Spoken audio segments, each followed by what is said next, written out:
श्री राधा कृष्णाय नमो नमः। सर्वप्रथम मैं भगवान श्री राधा गोविंद के श्री चरण कमलों की वंदना करता हूँ। आप सभी भक्त श्रोताजनों को भी सादर नमस्कार करता हूँ। श्री भक्तमाल नामक ग्रंथ में वर्णित भगवान श्री हरि के 12 श्रेष्ठ भक्त पार्षद 12 महाजनों की कथा में अब तक हम 5 महाजनों की कथा का श्रवण कर चुके हैं, जिसमें ब्रह्मा जी, नारद जी, भगवान शंकर, सनकाजी ऋषि और श्री कपिल देव जी की कथा का वर्णन हम श्रवण कर चुके हैं। इसे आगे बढ़ाते हुए आज हम श्री मनु जी और भक्त श्री प्रहलाद जी की कथा का श्रवण करेंगे, जो इस ग्रंथ में इस प्रकार से वर्णित है। सृष्टि के प्रारंभ में जब ब्रह्मा ने सनकादिक पुत्रों को उत्पन्न किया और वे निवृत्ति परायण हो गए, तब इन्हें बड़ा क्षोभ हुआ। इस क्षोभ के कारण ब्रह्मा रजोगुण और तमोगुण से अभिभूत हो गए। इससे ब्रह्मा के दाहिने अंग से स्वयंभू मनु की और बाएं अंग से शत्रुपा की उत्पत्ति हुई। स्वयंभू मनु ने जब तपस्या के द्वारा शक्ति संचय करके सृष्टि की अभिवृद्धि करने की आज्ञा प्राप्त की, तब उन्होंने अपने पिता ब्रह्मा के आदेश अनुसार सकल कारण स्वरूपनी आधा शक्ति की आराधना की। इनकी आराधना से प्रसन्न होकर भगवती ने वर याचना की प्रेरणा की। स्वयंभू मनु ने भगवती से बड़े विनय पूर्वक कहा, यदि आप मुझ पर प्रसन्न हैं तो ऐसी कृपा कीजिए जिससे प्रजा की सृष्टि का कार्य निर्विघ्न चलता रहे। देवी ने तथास्तु कहा और अंतर्धान हो गई। इसके बाद मनु ने ब्रह्मा से एक उपयुक्त स्थान के लिए प्रार्थना की। ब्रह्मा ने मनु को भगवान विष्णु की शरण लेने का उपदेश दिया। इसी समय भगवान वराह रूप धारण करके ब्रह्मा की नासिका से निकल पड़े और थोड़े ही समय बड़ा विशाल रूप धारण करके भीषण गर्जना करने लगे। उस समय सभी देव, दानव, ऋषि, मुनि उनकी महिमा का गायन करने लगे। उनकी स्तुति से प्रसन्न होकर भगवान ने जलमग्न पृथ्वी का उद्धार और उसकी स्थापना की। स्वयंभू मनु पृथ्वी पर रहकर सृष्टि कार्य करने लगे। पहले उनके प्रियवत उत्तानपाद नाम के 2 तेजस्वी पुत्र एवं आकुति, देवहूति और प्रसूति नाम की 3 कन्याएं हुई। उत्तानपाद से ध्रुव जैसे भगवत भक्त प्रकट हुए और इनकी देवहूति नाम की कन्या से स्वयं भगवान ने कपिल रूप में अवतार ग्रहण किया। भगवान की आज्ञा अनुसार राज करते हुए इन्होंने भृगु आदि ऋषियों को व्याज बनाकर अनेक प्रकार के धर्मों और नीतियों का प्रचार किया तथा संपूर्ण मानव जाति के लिए एक ऐसी सुंदर व्यवस्था की जिसके द्वारा अपने अपने अधिकार अनुसार सब भगवान को प्राप्त कर सके। अंत में इनके मन में यह बात आई कि घर में रहकर विषयों को भोगते भोगते बुढ़ापा आ गया, किंतु इन विषयों से वैराग्य नहीं हुआ। भगवान के भजन बिना जीवन का यह अमूल्य समय यूं ही बीत गया। यह सोचकर इन्हें बड़ा दुख हुआ। यद्यपि पुत्रों ने उन्हें घर में रहकर राज्य करते रहने का बड़ा आग्रह किया, फिर भी उनके विरक्त हृदय ने पुत्रों की एक भी ना मानी। अंततः पुत्रों को राज देकर वे अपनी पत्नी शत्रुपा के साथ घर से निकल पड़े। नैमिषारण्य में जाकर इन्होंने ऋषि मुनियों का सत्संग प्राप्त करके समस्त तीर्थों में स्नान किया, देवताओं के दर्शन किए और फिर वल्कल वस्त्र पहनकर हाविष्य भोजन करते हुए शरीर की और संसार की परवाह छोड़कर द्वादशाक्षर मंत्र का सब प्रेम जप करते हुए भगवान के चिंतन में लग गए। उनके मन में एकमात्र यही अभिलाषा थी कि इन्हें आंखों से भगवान के दर्शन हो। इस तरह बड़ी कठोर तपस्या करते करते हजारों वर्ष बीत गए। इस बीच में कई बार ब्रह्मा, विष्णु, महेश इनके पास आए और इन्हें वर देने के लिए बड़े बड़े प्रलोभन दिए, परंतु ये तनिक भी विचलित नहीं हुए। शरीर सूखकर कांटा हो गया, केवल हड्डी ही हड्डी अवशेष रह गई, परंतु इनके मन में तनिक भी व्यथा का अनुभव नहीं हुआ। महाराज स्वयंभू मनु और शत्रुपा की इस अनन्य तपस्या को देखकर बड़ी ही गंभीर और भगवत कृपापूर्ण आकाशवाणी हुई कि तुम्हारी जो इच्छा हो वह वर मांग लो। भगवान की यह अमृत भरी वाणी सुनकर उनका शरीर सर्वांग सुंदर और हृष्टपुष्ट हो गया। सारा शरीर पुलकित हो गया, हृदय प्रेम से भर गया और इन्होंने दंडवत करके भगवान से प्रार्थना की कि प्रभु, आप बड़े भक्त वत्सल हैं। ब्रह्मा, शंकर और विष्णु भी आपकी चरण धूलि की वंदना करते हैं।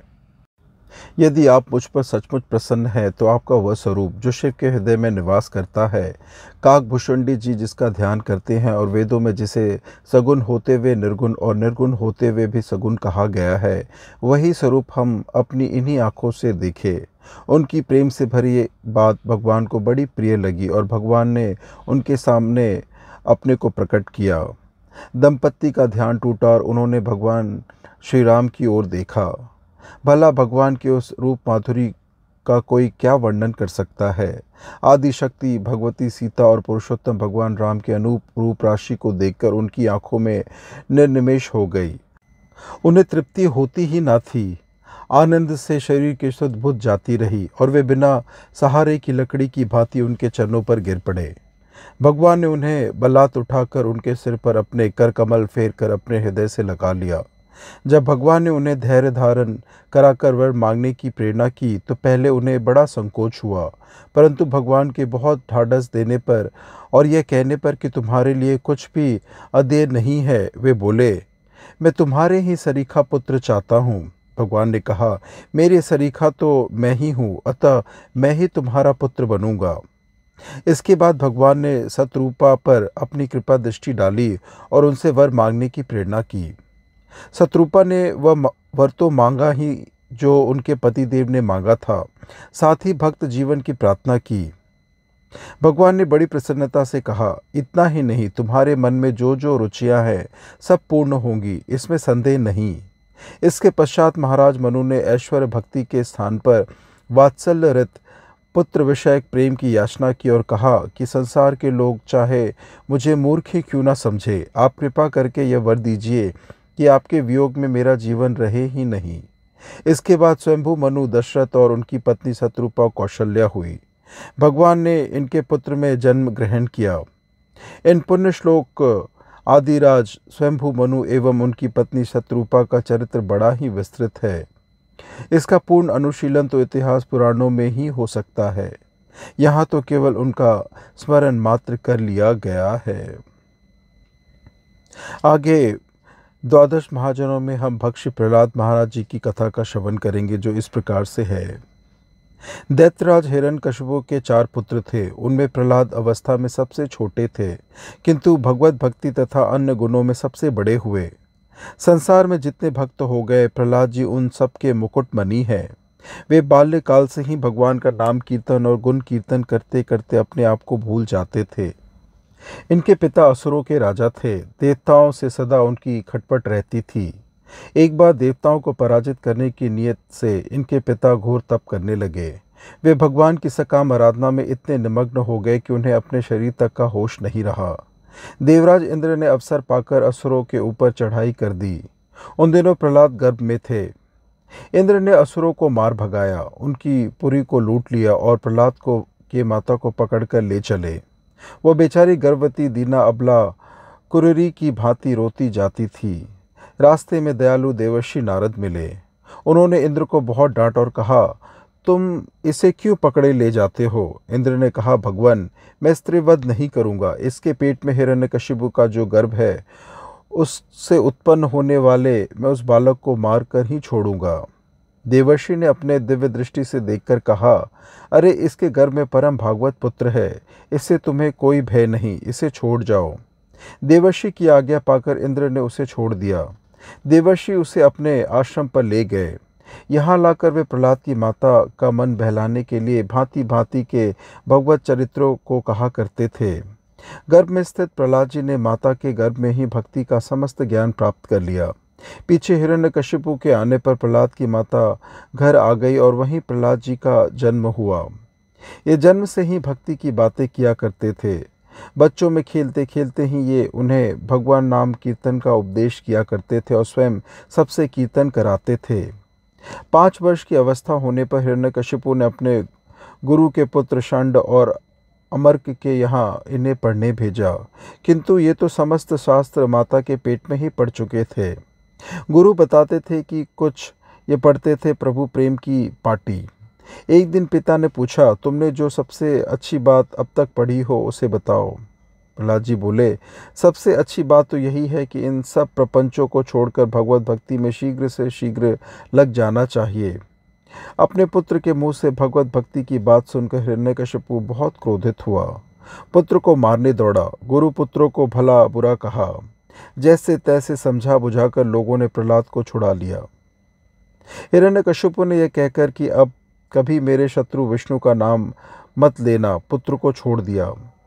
प्रहलाद जी भला हरि नाम कब छोड़ने वाले थे। वे नए उत्साह के साथ भगवत कीर्तन में तल्लीन हो गए। अपने सहपाठियों से भी कहते, सच्चा पढ़ना तो भगवान की शरण में जाना ही है। सांसारिक पदार्थों के नाम पढ़ना अज्ञान की ओर बढ़ना है। वे दिन रात भगवान के नाम और गुणों के कीर्तन में ही निमग्ने रहते।